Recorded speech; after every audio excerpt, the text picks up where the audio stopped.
Indiana football left no doubt in their final non-conference game, steamrolling Indiana State 73-0. The Hoosiers piled up 680 yards of offense, held the Sycamores to just 77 total yards, and saw breakout performances from Omar Cooper Jr. with 207 yards and 4 touchdowns, and freshman running back Khobie Martin. With a 3-0 start, the non-conference slate is in the books, and now the Big Ten gauntlet awaits. The Hoosier Tailgate starts now. And picked off up the sideline. Indiana, Asbury, walking them down. Woo! IU, America, they got a football team now.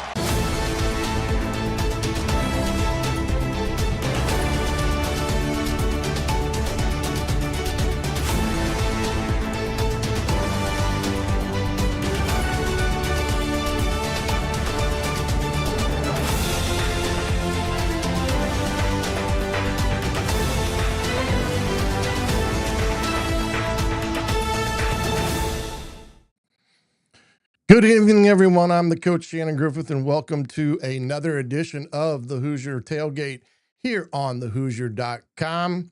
Tonight, we're going to dive into Indiana's dominant win over Indiana State, put the non-conference season to bed, so to speak, and get us caught up with the latest across the Big Ten. We'll check the scoreboard from the past weekend, look ahead to Week 4 matchups, and then close tonight's show by evaluating the Hoosiers' performance compared to the goals that we laid out on Thursday and before Friday's game. And then we'll wrap up the 3-0 non-conference sweep for the Hoosiers. And what does it mean as we shift into Big Ten play? It has been a full weekend of college football and upsets and everything in between. So we're going to get a chance to look at some things here tonight of interest, of course, starting off this evening with some bad news for the Indiana Hoosiers. Lee Beebe Jr. has been lost for the season due to a non-contact knee injury that happened in the game on Friday night. That's a huge blow for Indiana's backfield. The trio of Black, Hemby, and Beebe was a pretty dominant foe. And I thought Indiana was going to have a three-headed monster heading into the Big Ten play.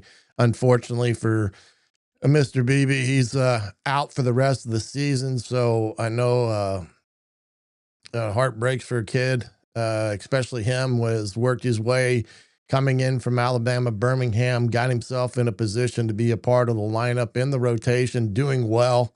And have to have that happen to him. It breaks your heart for kids like that. And unfortunately, he'll be out for the rest of the year. But step in, 4-star freshman from Fishers, Indiana, Khobie Martin stepped up big ways on Friday night. He had 109 yards rushing, all accumulated in the second half. So you got to feel good that in the foundation of what Cignetti has been able to bring in recruiting-wise, you're seeing now a little bit of that aspect of things with guys starting to provide backup roles and become a very prominent part of the football teams too deep in that respect. And I would assume they'll try to get him as much opportunity here and there throughout the next few weeks so that he is in a position to take on some of that load that Indiana will lose with Beebe. So that one was a tough one to kind of swallow today as part of the press conference there at Indiana today. And it is what it is, I guess you kind of say in this game. It's kind of a a punch in the gut and all that. Also want to start here with a little bit from today's press conference with Coach Cignetti in case those that missed it. And let's go ahead and take a look at Cignetti's presser from today, this morning around 11. All right, Monday. Okay, generally pleased with the progress we made last week. Take a few penalties out of there, and there's always a few other things to clean up. Focused on the prep for Illinois. obviously, good football team. Ought to be a great environment. Saturday night, looking forward to it.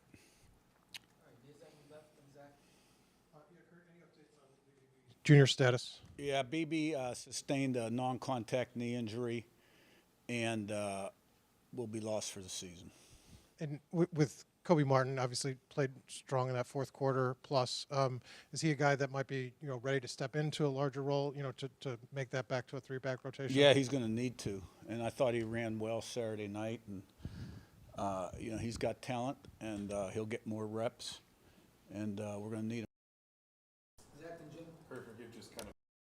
Question, but they've got Luke Altmaier, a very experienced quarterback. I'm sure you've seen a lot of him, whether it's scouting for this game or maybe just watching him play other teams you've scouted. What are your impressions of what they do with him at that position and how they kind of accentuate his strengths?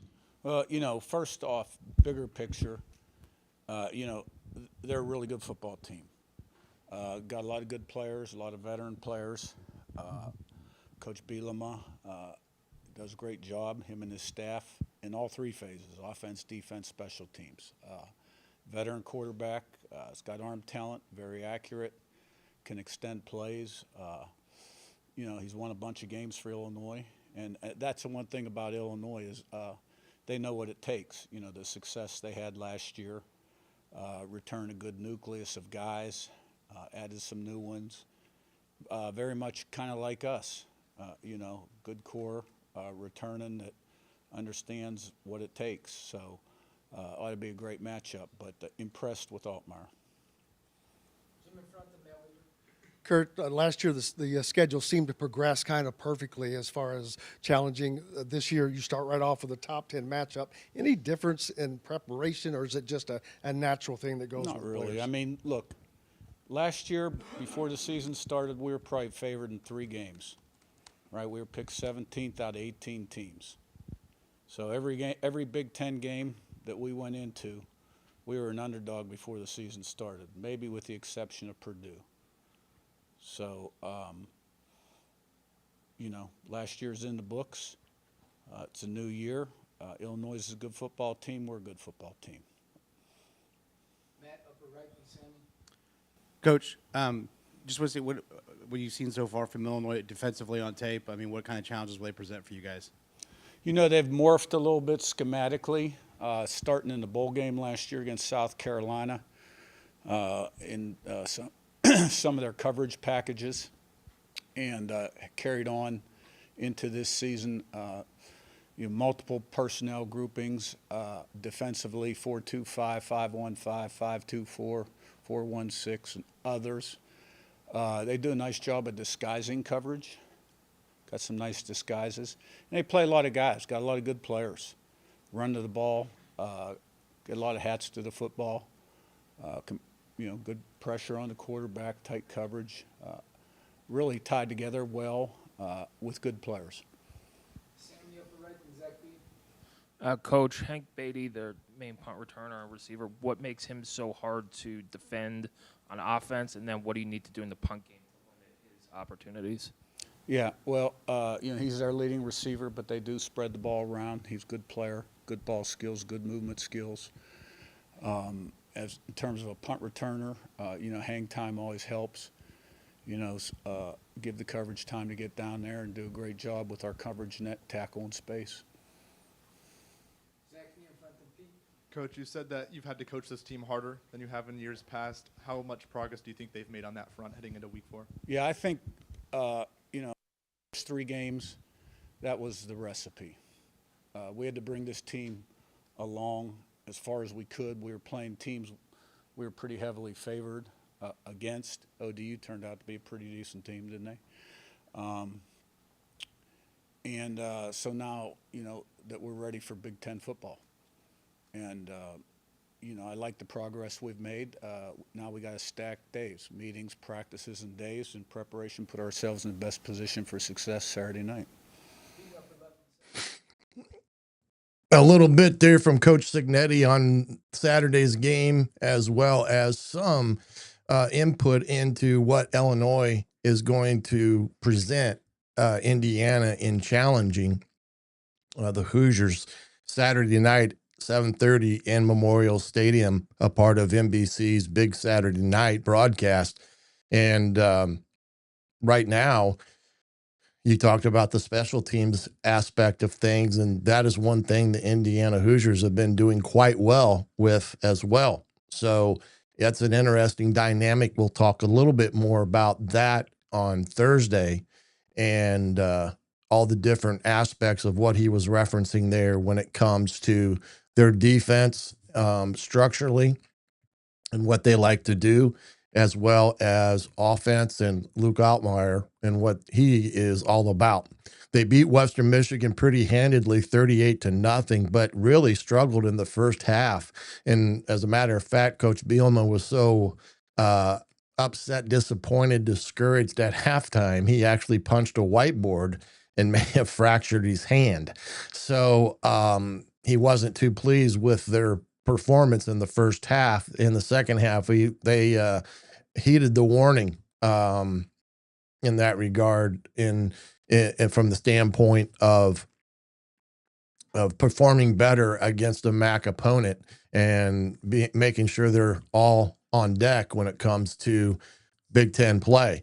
One bright spot too from Friday night as well. Hoosiers rack up another 300-yard effort. I don't think that can go unnoticed with what Bob Bobstead has done with that offensive line each year that he's been a part of Indiana. He's made him better each and every year he's had his hands in it.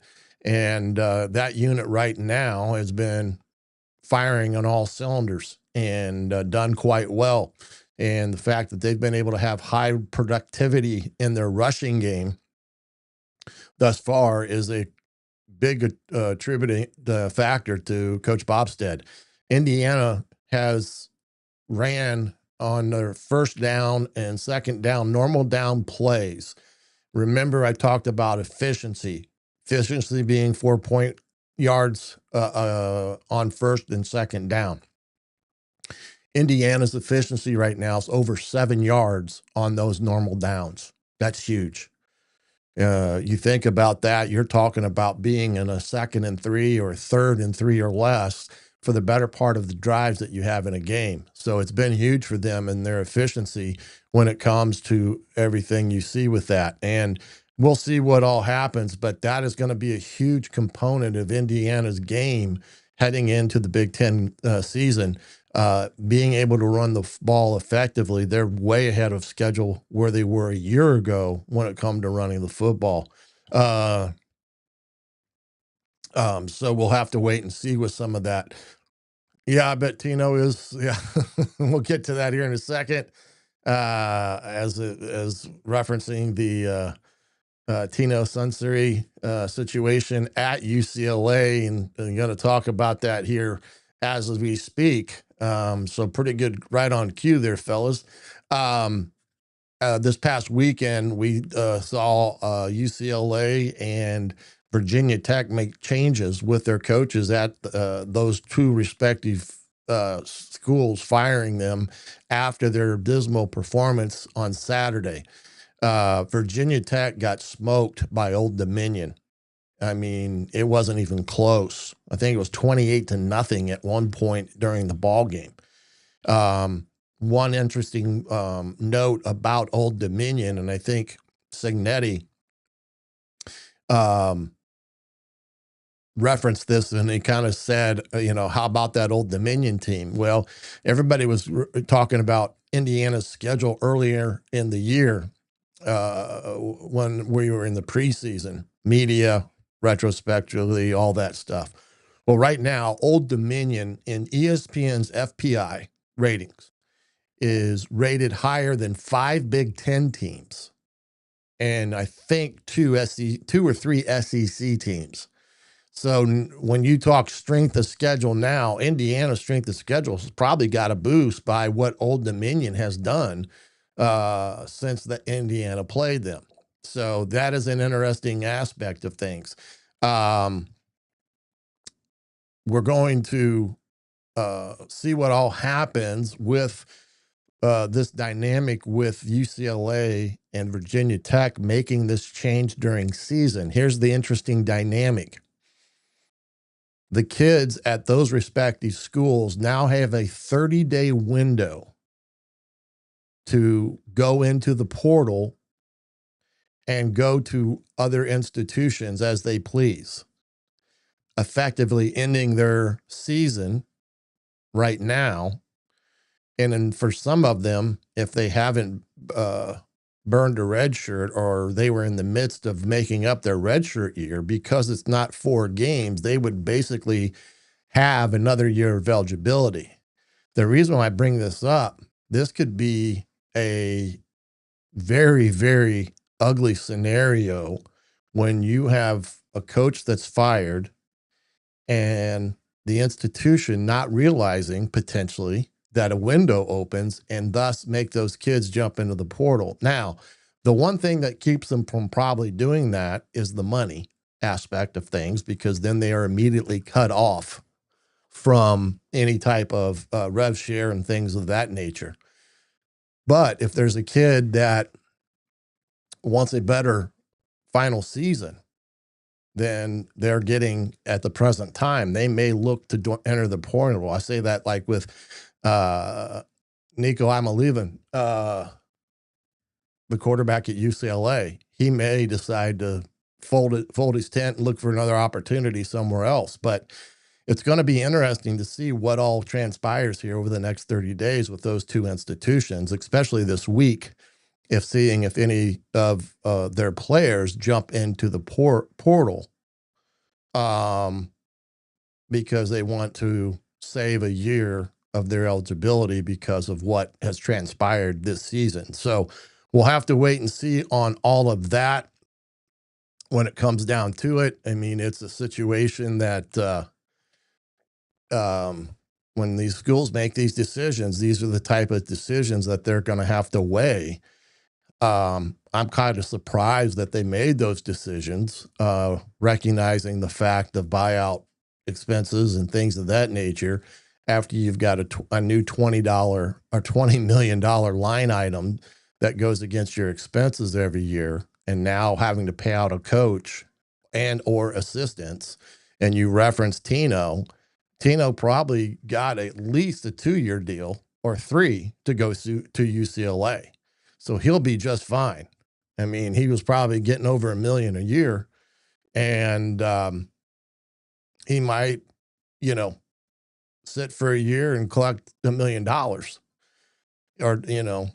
over the next 2 seasons before he jumps back in. Who knows? But while it's not a situation you want to be in as a coach, and for your first job as a coordinator, which their offense has not done very good,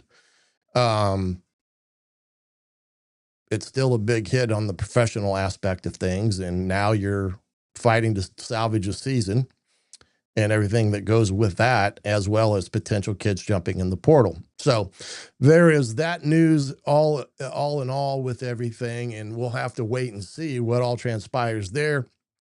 But we're going to step aside here real quick. We're going to listen to a couple affiliate commercials that we have here at thehoosier.com. And remember, you can get all your Fanatics gear at the Hoosier Tailgate store. That link will be in the bio as well on my X page. Hit the bio link, and you'll have a link to that. Get all your apparel there. But let's go ahead and take a break here, and we'll be right back here with more Hoosier Tailgate right after this. Huddle up, football fans. Tailgate season is here, and nobody gets. You ready for game day like Academy Sports and Outdoors? Swing by your local Academy store or shop online at academy.com to find everything you need, from grills to jerseys and more. Be a watch party legend with gear from top brands like Nike and Under Armour, all at unbeatable prices every day. With 8 Academy stores across Indiana, including our Bloomington location, fun can't lose, and neither can you. Gear up today at Academy Sports and Outdoors. If you haven't signed up for BetMGM yet, use bonus code ON3, and you will get up to a $1,500 first bet offer on your first wager with BetMGM. Here's how it works. 1. Download the BetMGM app and sign up using bonus code on 3. 2. Deposit at least $10 and place your first wager on any game. 3. You will receive up to $1,500 in bonus bets if your bet loses. Just make sure you use bonus code on 3 when you sign up. Make this college football season 1 for the history books. Make it legendary. Don't forget, if you haven't signed up for BetMGM yet, use bonus code on 3 and get your $1,500 first bet offer today. See BetMGM.com for terms. 21 plus only. U.S. promotional offers not available in New York, Nevada, Ontario, or Puerto Rico. Gambling problem? Call 1-800-GAMBLER available in the U.S. Call 877-8-HOPNBY or text HOPNY 467369, New York. Call 1-800-NEXT STEP, Arizona 1-800-327-5050, Massachusetts 1-800-BETS-OFF, Iowa 1-800-981-0023, Puerto Rico. First bet offer for new customers only. Subject to eligibility requirements. Rewards are non-withdrawable. Welcome back to the Hoosier Football Tailgate, our Monday edition, which is our wrap-up of this past Friday's ball game and the BetMGM video there talked about what you get using the code word on 3. That's a pretty good situation there with them. I had a nice little parlay on NFL yesterday, picked up a few dollars in my pocket. So don't forget, get over there to BetMGM and use the code word on 3 and get that $1,500 bonus potentially that you can use to put a little wager on Saturday's game. And as of now, the Hoosiers are, imagine this, you've got Illinois ranked 9th in the country. Indiana is at 19 in the country. Indiana is a 4.5-point favorite. I mean, you got Illinois, who's ranked the 9th in the country, and arguably they would say has got a better schedule. And Indiana, who's 19 overall, even though both are 3-0, Indiana's a 4.5-point favorite. So those Vegas guys are at it again, not knowing what the hell they're talking about. Let's see, hey, Coach, I know it was ISU, but 19 of 20 is insane. What a game. Yeah, we're going to talk about Mendoza's rise here within the Indiana offense just a second, their new life. And, yeah, he had one of those days where he was pretty hot in everything that he touched route-wise, and he was fitting the ball in some narrow windows at times. And you really saw Friday what that could mean is what the NFL is seeing in him potentially as being a high draft pick. He fitted some balls in windows that were really tight, and he looks like throwing a laser out there at times. But we'll talk a little bit more at that position specifically here with it. But a heck of a day by him, and I think his brother even had a heck of a day as well. So. Again, the Fernando Mendoza brothers are doing their thing at quarterback, and Indiana folks should be pretty happy with their 1 and 2 quarterback at this point in time. But this game on Saturday, like I said, 7:30 NBC's big game Saturday night. Indiana pleasantly 4.5 points favorite, as well as it being a total sellout, and I'm hearing of a whiteout as well in a Memorial Stadium, which I would thought they maybe do a red out because of crimson and cream, but whatever. So it's going to be a rocking time in Bloomington this coming weekend with this game. And again, it's going to be a game that we've talked plenty about. I've talked plenty about. I've talked about this 3-game gauntlet that Indiana is about to embark on, and how this 3-game set is going to have a noticeable footprint on Indiana's season this year. But let's get things wrapped up from this past weekend, and let's get in here with some, there we go. We got some scores on Saturday, updating of scores and situations as that goes.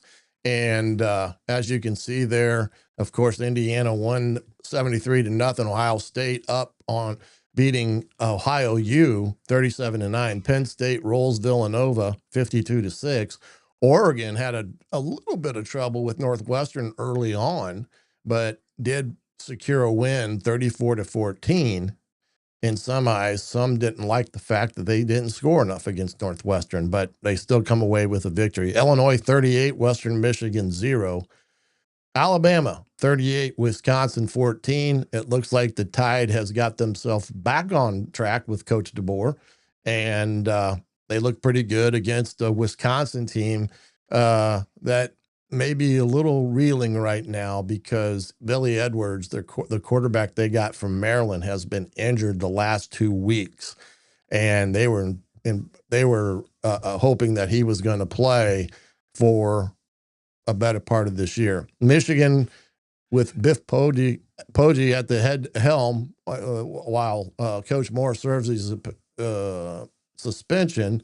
We saw them lay 63 on the Central Michigan. Nebraska wins over Houston Christian big.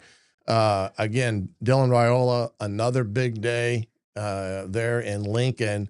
And we're going to find out about Nebraska and Michigan this weekend as those two will collide on Saturday. But right now, Dana Holgerson has got that offense rolling, and their defense is doing things their defense used to do for many years under Tom Osborne and Bo Pelini for that matter. But anyway, Maryland beat Townsend 44-17. They're off to a great start. Rutgers as well, 60-10 over Norfolk, which is Michael Vick's school that he took over. Michigan State, I don't have the score down there, but they did beat Youngstown State. I believe it was by 10 or 14. I can't remember off the top of my head. USC won over Purdue 33-17. That was a tight ball game. Purdue gave them a pretty good fight for the better part of 3 quarters. And you can see where Coach Odom has done a pretty good job reassembling that football team with the amount of transfers that they brought in this past year. And they gave USC some fits at times. So, but they got the win there, 33-17. Iowa over UMass, 47-7, as Coach Ferentz surpasses Woody Hayes as the all-time leader in coaches wins at Iowa, and now has the king title of wins in college football. California beats Minnesota 27-14. Big win for the Cal Bears, going out, getting that win over Minnesota, and Minnesota drops to 2-1 now. But that was an interesting game of itself, as it was a tight-knit ball game for the better part of 2.5 quarters. But Cal was able to pull away and get a win, and I think they're playing a true freshman at quarterback. Let's take a quick peek at this week's schedule so we can see who's on it. Friday night, Iowa's and Rutgers. That one's on Fox. Then Saturday, you have Maryland at Wisconsin. That's part of NBC. Oregon State playing Oregon in the Civil War. That's a big rivalry game. BTN is going to carry that one. Michigan and Nebraska is the featured Big Ten game on CBS this Saturday at 3:30. That one is going to be a game to really gauge where both programs are effectively with both their offenses and quarterbacks. And that one, that's going to be an interesting ball game and to get a pretty good gauge of where Nebraska is overall. Purdue travels to Notre Dame to take on a 0-2 Notre Dame team on NBC Saturday afternoon. Notre Dame has been snake bitten in 2 games where they have lost by a total, I think, of 4 points. Their game against Texas A&M and how they lost was a travesty for any team, putting up over 400 yards of total offense, scoring somewhere north of 40 points and still lose a game. Things are not too well right now in South Bend, because that pretty much puts Notre Dame on the outside looking in for a potential playoff berth as an independent, and they still got to play a pretty good schedule remaining, including Arkansas, who's a much improved ball club. Illinois, as we know, is at Indiana. That's a 7:30 kick on NBC as part of Big Time Saturday night. Washington State, another rivalry game out there on the coast. That a game is going to kick at 7:30 as well on CBS. And then the late show on Fox. Michigan State travels to USC to take on the Trojans, and we should get a pretty good gauge of what Michigan State's all about this coming weekend when it comes to see where they have advanced in terms of their ability overall when it comes that way on Saturday. Let's see here. Yeah. Well, that's going to be a good game to get a gauge on them in a lot of ways because of Michigan's defense, of course, is really good. And we'll see where the offenses are in all of that from that perspective when it comes to it. Let's see here. Don't want that. All right. Let's go back to my stats page here. We did we did all that one. Scores and that. Okay. We're going to head under the stats for this past weekend. Of course, want to take a look at this. Whoops. Pull up this one first. Well, he talked about the goals for Indiana this past weekend on Thursday night, as we always do. And I said Indiana should be able to score at least 52 and hold them to 12. And again, I had them projected to have over 550 yards of offense and not giving up any more than 280. As we'll see on the next page, they kind of demolished those goals, and that's the best thing about it. Special teams, again, they continue to present a positive for Indiana. I believe they set up 2 scores on punt returns by Brady. Their red zone, again, was really effective in the TD margin as well this week. They capitalized, I think, on 8 of 9 20 and in opportunities for touchdowns. The 9th one was a field goal that they set it for early in the game. And their red zone points, and nobody turned the ball over on Friday night. So that one was not realized as a goal for Indiana. They did not have any takeaways against Indiana State, but they pretty much really never gave them a chance to do much, as you will see here from the actual statistics on the game on Friday, as we knew that Indiana was going to be a heavily favored in that regard because of what Indiana State brought to the table. As I said, they were a team that weren't a great team on tape, and I think that came to fruition on Friday night. As you can see, Indiana over 680 yards, 301 yards rushing, 379 passing, holding Indiana State to only 77 yards, 2 of 14 on third down. Indiana was 6 of 8 for 75% on third down. Going back to my discussions earlier about their effectiveness and efficiency on first and second down as well. They set up a couple scores, so they did really well there. Red zone scoring, they had 8 of 9 for 89% and 56 points. And they held, of course, Indiana State to 0%, as they didn't have anything on the scoring table with that. As you hear my puppy in the background barking, and he's mad about something, probably because he's not down here with me. But Indiana, again, just thoroughly dominated, and on the night, with what they were able to do from a total dominance deal. Friday night there in Memorial Stadium. And you really, again, that game was so, it's one of those games. I get this question a lot and I understand it. What do you get in value of a game like that, where you score 73 points and you thoroughly just are better than the team across from you and you get, PlayStation like numbers? I think what you saw from Indiana and the challenge that Cignetti had preached to the coaches as well is that they had to stay on them the entire game. They weren't going to accept anything less than their best, and they stayed on them pretty hot and heavy. Even one time when I watched the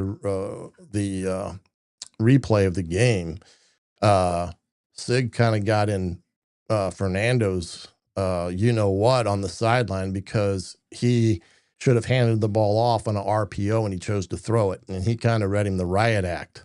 So it's one of those things where you work on yourself in a game like that and you take care of the things that you have seen for the last 2 weeks. Indiana did not have very many big plays against them on Friday night. I think a total of 3. So that is way down from where it was the last 2 weeks on their defense. And then offensively, they had a ton of big plays on the night. So those type of games, you're kind of work on yourself, especially once you know you're in control of it in that regard. So we'll have to see what Raddick is a very capable field goal kicker, and he will become more and more effective in that regard once they get into Big Ten play, because you can't pass up points. And whether you go for it on 4th or not, that's to be determined.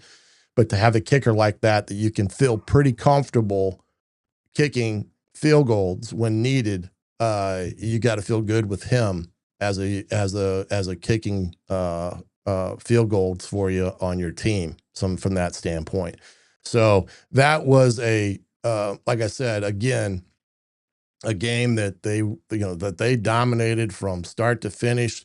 And I wanted to show you a couple things here from a video standpoint. Let me go back here and get to this next thing here. The first thing I wanted to show you on this is a couple things that, showed up at this game. Let's go back to this one first. The run pass game was very prominent again this game on Saturday or Friday. Here's a formation pretty standard for Indiana with a tight end at the top here, and 2 wide receivers. This is Omar Cooper. What a game that kid had. And we'll talk about his statistics here in a second. But again, when we're talking run on this RPO game, Indiana had an inside zone called to the left, and Fernando, I believe this is Fernando, is reading this defender and what he does. And you'll see on the next picture here, this is Alberto's touchdown. I'm sorry. You can see where that defender blitzed, and Fernando had to be in a situation because he didn't give it there to throw the slant up top here to Omar Cooper, who then basically circles the defense because everybody's rotating to our left. So it was kind of a misdirection play once he threw it. So that was one big thing that I noticed on Saturday was the RPO game was in full display. Here's one down on the goal line that they used and threw. And again, they're watching this defender here off the edge and making sure that if they run the inside zone, they're not getting outnumbered. It's man, and that means he's probably going to come based upon the defense is aligned here across the board, man to man. And so we saw that. And what happened next was this guy kind of came like he was going to blitz, and Alberto threw it out on the bubble screen. And this guy is in trouble because he's way too off the ball to cover this play. and they put themselves in jeopardy with him throwing it out there, and he made a quick adjustment and threw it, and that led to another touchdown down there inside the red zone because Omar caught it and circled the defense and got into the end zone. So those are a couple things that I noticed from the game on Saturday. And let's see here, pull up my other picture here of video. Hopefully I can get this up here in a second. We'll see. There we go. And just a couple of game items from Saturday here, watching some of these clips and kind of the first half. And this is one of the throws that Fernando really fits in here. And Indiana is going to run Omar Cooper basically on a post in here. You know, they're going to get some other things going out here, but they're looking to throw the post into this window, and Fernando rips it right there in between two defenders. I mean, that's a pretty darn good throw in rhythm. One boom throw, and he rips it. And that was a good play right off the bat down there inside the red zone. Here's another play off of an RPO concept, and he hands it off this time because he's got a hat on a hat. And you can see Indiana does a great job. And this is the counter play, actually, that they ran. And this is none of those other things that I told you about a week ago, that Indiana had to start blocking down in some of their respects and causing havoc. And what they end up doing, which is pretty impressive, is they pull the tackle. He's pulling around here. The center, he's pulling around here looking for first off color. And they pull the backside tackle, and he comes chugging around looking for what he needs to clean up. And Evans is going for this linebacker here. So they're not even blocking him or him in this instance. So this is that counterplay that they have in their playbook, and you can see how well they ran this here. Pulling the center, that's a pretty darn good thing Coogan does here. This is not easy. He's snapping it and getting out on his high horse, and you can see right here getting up the field and making a block, as is oh shoot, I'm blanking his name out right now, but this is a big run that BB had. This is lucky that Surratt didn't blow out a knee there, because that was dangerous as well, because the way this ends up happening, you could see where this could have got real ugly coming in there like that and hitting him and putting him into the side. So Indiana was lucky there as well. This is well in control. Again, this is the diagram that I showed you, where that guy off the edge does come. He does come off the edge. This gentleman here, he's coming. And so that's his read. So he's going to take it and rip it right in here to Cooper on a 5-step. And why that kid from Indiana State stopped, I have no clue. So I'd say he got a little lucky on that unblocked player, but that's what happens when you are doing these type of plays of hiding the football and such on these inside zone. Now here's Indiana State and Indiana on offense, and Indiana did a great job in this game. And this was another great play. I tell you, Isaiah Jones, this is Isaiah Jones right here. Heck of a player. Him and Sharp both play this play pretty darn good, but Jones even better. He rips underside of him, and they take it, and basically it's a loss. It's a 2-yard loss on the play by their aggressive play and how they played it. Ripping inside and getting up and making the tackle. It's, they do a great job of that. And here's a pressure package that Indiana does like to run. They're in that bare front. These three are covering guard, center, guard. This is the linebacker Of course, D'Angelo's out here, but they're going to bring both these guys off the edge. And this is a good run defender, and they just basically shut him down for a 3 or 4 yard loss on that particular play there. So you can see where Indiana's defense really caused them problems. And you can see here's another run threat, a run blitz type of thing that Indiana does too, is where they'll loop this guy, dive the tackle into the A gap, and they'll loop Jones right here in the B gap. And this is a good run blitz on certain situations, because what happens is that you get a free look by Jones, but Tyreek Tucker and Daly and those guys had tremendous days in the trenches on Saturday, that it was very tough for Indiana to get anything overly motivated offensively to go. I mean, they just had troubles all day long with all that, and it's one of those things where I want to go back here to show some individual players of the game on Saturday. Let me see here. See if I can. There we go. Fernando again had a great game, 19 of 20, and 270 yards and 95% completion, 5 touchdown passes, added 6 carries for 9 yards and a touchdown, and a QBR of 290.9.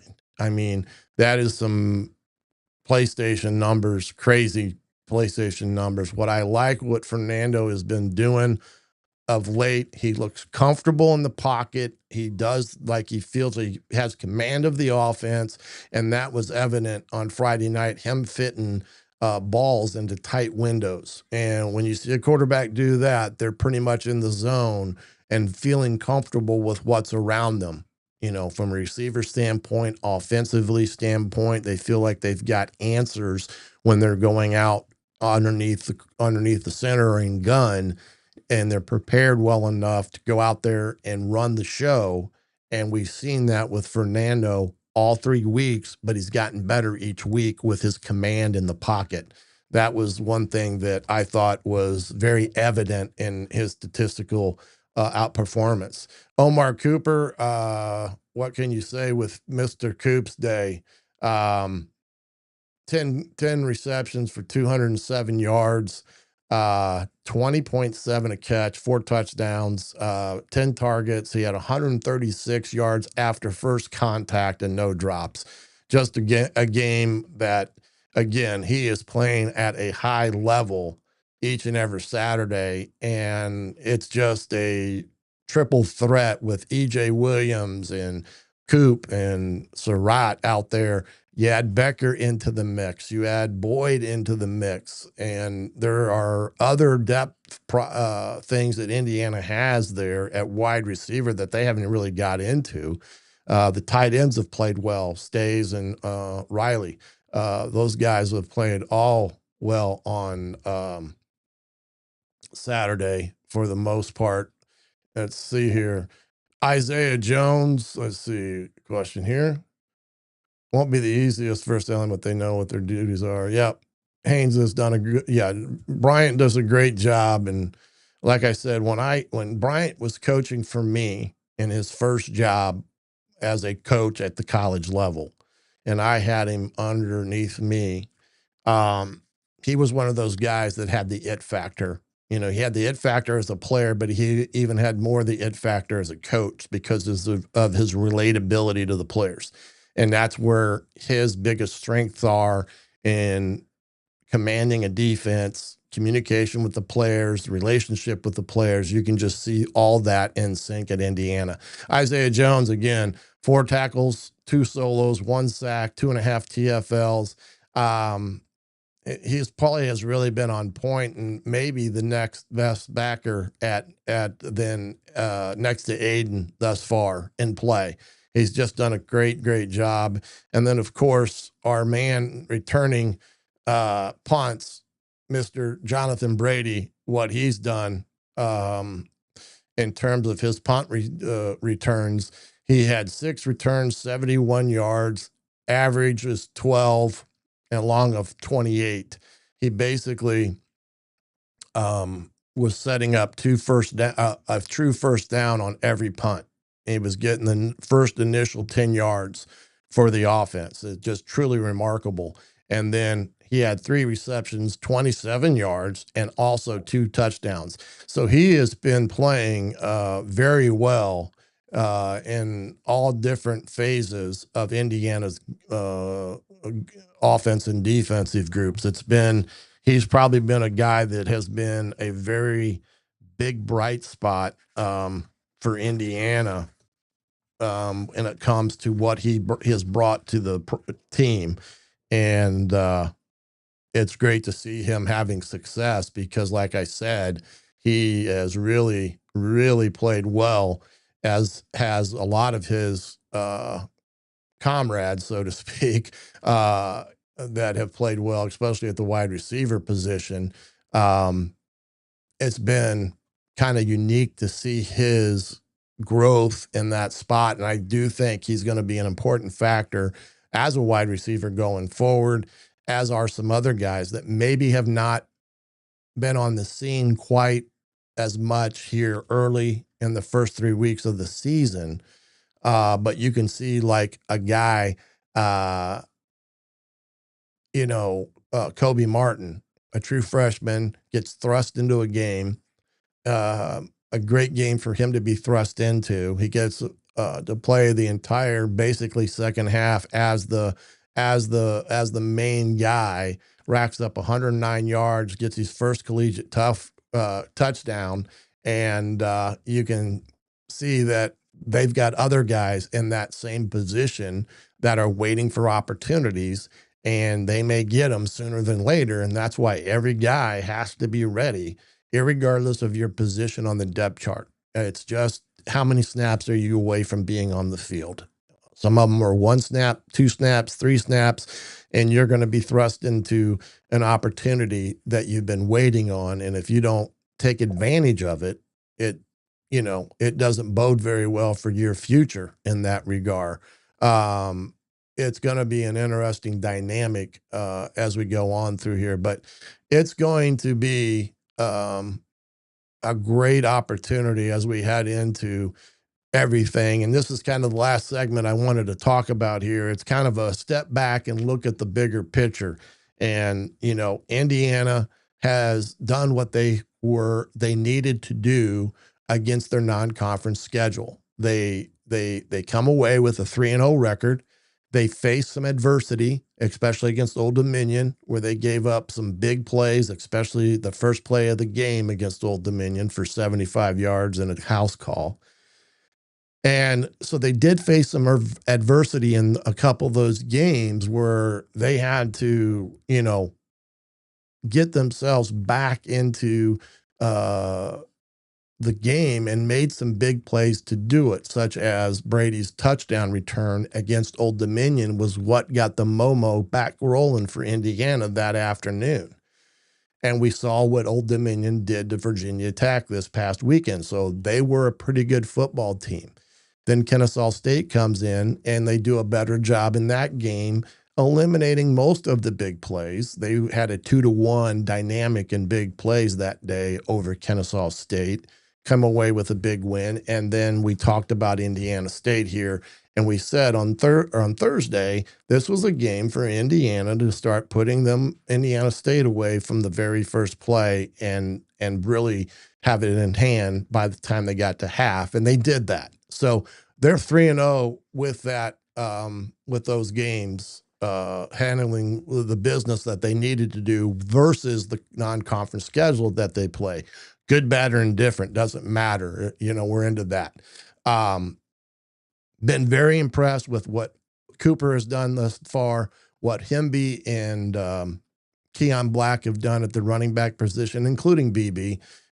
These guys, they've averaged for 300 yards in 3 straight games. I mean, that is a huge statistical aspect of Indiana's offense, that they've been able to rush the ball as effectively as they have, and they're going to need to do that. Now, again, I understand that they may not have been playing the best defensive talent across the country on those 3 different games, but to still rush for it consecutively week after week after week cannot be understated. But Hemby has been a great addition to this running back room. And then we saw what Khobie Martin has done with him stepping into the fray. We'll have to see how he progresses. Fernando has been very good at the quarterback position. He's done well the last 3 weeks. He's done good job of throwing it to the correct guys. We haven't had a big breakdown in terms of making poor decisions that leads to poor turnovers in that regard. And Indiana has done, for the most part, a great job of not turning the ball over and taking it away like they did a year ago. I think Indiana is at a +5, if I'm not mistaken, after these first 3 games. Well, I'll have to double check that for Thursday. But again, he has been doing the things that we saw him capable of doing and hoping he would be able to step into this offense and take over for Curtis Rourke and what Curtis did a year ago. And we've seen Fernando do that and do it well for 3 straight weeks, progressing along with a lot of confidence to the point where we saw him this past Friday putting balls in windows that were very tight, which I think is very good. And with the complement receivers that he has out there on the perimeter, he's got a pretty good matchup no matter which way he goes with the football. Defensively, what can you say? They've been fast. They've been physical. They have been resilient in these first 3 weeks. Now, they did have some issues there at the early with big plays in that regard. But they were able to address that. Yeah, just like Indiana can run. Yeah, Indiana right now is a very well-balanced offense that is going to put defensive coordinators in conflict based upon their percentages run and pass, and then add to that dynamic their ability to run the RPO game like they did last year with a high efficiency. And that puts defenses in conflict. And we've seen that for the first 3 weeks. And when Indiana's at its best, it's like the defensive coordinator doesn't have a prayer. So Indiana has to continue to do that. Going back to defense, they have been opportunistic. The other thing I could say about the defense and the offense for that matter, they're pretty well healthy heading into this 3-game gauntlet in front of them. Illinois, Iowa, and Oregon. And I said at the beginning of the year, this 3-game gauntlet was going to be a huge test for Indiana. And it's going to require them to continue to do what they've done for 3 weeks, especially the last couple of weeks, is playing that complementary football that we saw them do a year ago in that regard. So, we get Illinois under the lights in Memorial Stadium, sellout crowd. Right now, you've got a 9th-ranked Illinois team coming in to play the 19th-ranked team in the country, the first time in multitude of years that Indiana has entertained 2 ranked teams in Memorial Stadium. And right now, Indiana has a 4.5-point favorite in Vegas in this game on Saturday. So it's going to be a great atmosphere on Thursday. We'll come back. I'll give you the scouting report as we get going here. As people get themselves geared up for Saturday, I'll have you prepared to walk in and feel confident of what to look for in this ball game from both Indiana and Illinois, and be in a position to enjoy a ball game, whether you're in person or at home watching it and looking for certain aspects of it as we head through